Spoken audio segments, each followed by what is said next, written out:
conseillers communaux, mesdames, messieurs, habitants d'ici ou d'ailleurs, merci d'avoir choisi Saint-Pré pour vivre ensemble ces moments de réconciliation, moments de fraternité, pour vivre et fêter notre 723e fête nationale.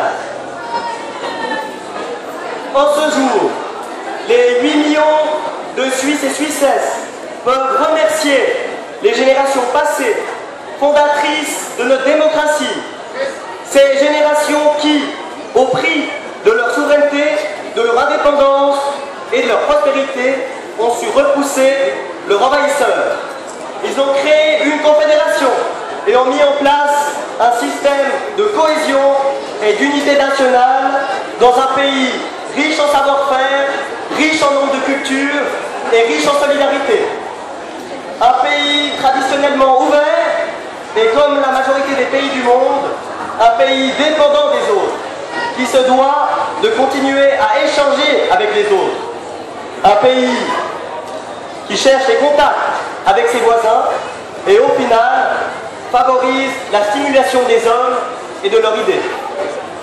Aujourd'hui, les générations actuelles, excusez-moi, qui ont continué de préserver un pays et une économie aussi prospère, sont dans l'obligation de penser aux générations d'après, c'est-à-dire de penser aux jeunes d'aujourd'hui et de demain.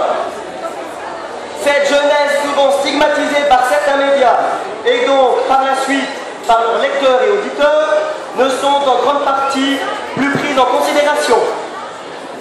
Oubliées, jamais sollicitées, que ce soit par le gouvernement ou encore par une partie de la population. Cette jeunesse qui est en très faible présence dans les exécutifs et législatifs nationaux, cantonaux et communaux, la majorité des députés qui ont fait leur temps ne devraient-ils pas céder leur place à des idées nouvelles?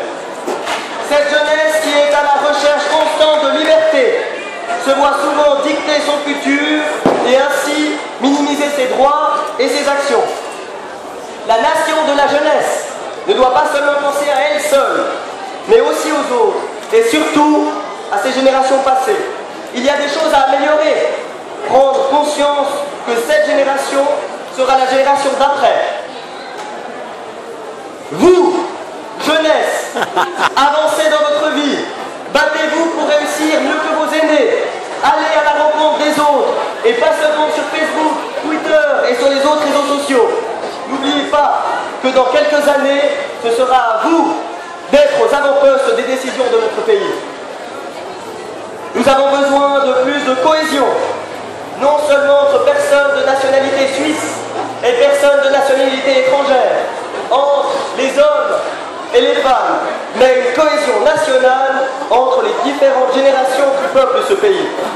La cohésion implique que les jeunes et les moins jeunes s'investissent et s'engagent dans des associations, sociétés locales, bénévolat, partis politiques, parlement de jeunes ou auprès de la famille et des connaissances, encourageant aussi les jeunes à voter et à accomplir ainsi leur devoir civique. Il faut voter soucieux du bien-être de la Confédération et intéressant les jeunes à la politique. Nous avons besoin de plus de responsabilité entre nous, au travail, aux études, dans la famille. Si chacun est responsable individuellement, alors la société sera moins soucieuse de résoudre certains problèmes sociaux et judiciaires. Sans responsabilité, la liberté et la confiance seraient alors nettement diminuées, voire complètement supprimées. La jeunesse doit aussi, pour être prise en considération de manière meilleure, prendre ses responsabilités. Responsable de ses choix, surtout dans celui de son apprentissage, responsable de ses actions, la maturité est aussi indispensable. Nous avons besoin de plus d'innovation. Cette innovation est apportée par la jeunesse à la société. Une plus grande prise en considération de celle-ci implique alors des idées nouvelles. Un pays sans innovation est un pays qui traîne et qui n'avance jamais. Aujourd'hui, quand une prouesse technique est mise au jour, il faut déjà penser aux prochaines. Plus nous avançons vite dans la recherche et plus nous serons gagnants à long terme. La Suisse n'a cessé d'innover depuis le 19e siècle. Et nous le devons à certains grands innovateurs. Je crois qu'Alfred Escher en est un parfait exemple d'un homme impliqué dans plein de domaines, d'un homme qui a un but, un objectif.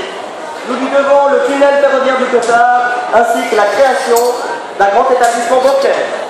Sans ingénieurs qualifiés, sans spécialistes, l'innovation ne sert à rien. L'innovation est aussi un fondement de la démocratie. Avec nos grandes universités, toutes ces écoles spécialisées, ces infrastructures modernes, la Suisse figure parmi les pays les plus innovateurs et elle doit le rester dans le futur. J'espère que la Suisse sera à la hauteur des épreuves de l'avenir. Et l'avenir, ça commence déjà aujourd'hui. Encore une fois, mesdames, messieurs, la Suisse a besoin de plus de cohésion, plus de responsabilité et plus d'innovation. Si nous nous engageons tous et nous assumons notre responsabilité pour nous et pour notre pays, alors nous pourrons conserver les avantages de la Suisse dans le futur pour que les générations de demain puissent aussi en profiter. Vive la Suisse, ce beau pays qui est le nôtre. Bonne soirée à vous tous. Merci de votre attention.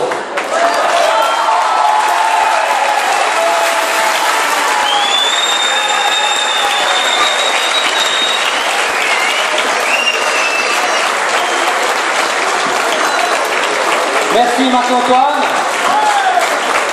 Et maintenant nous passons au Cotique Suisse.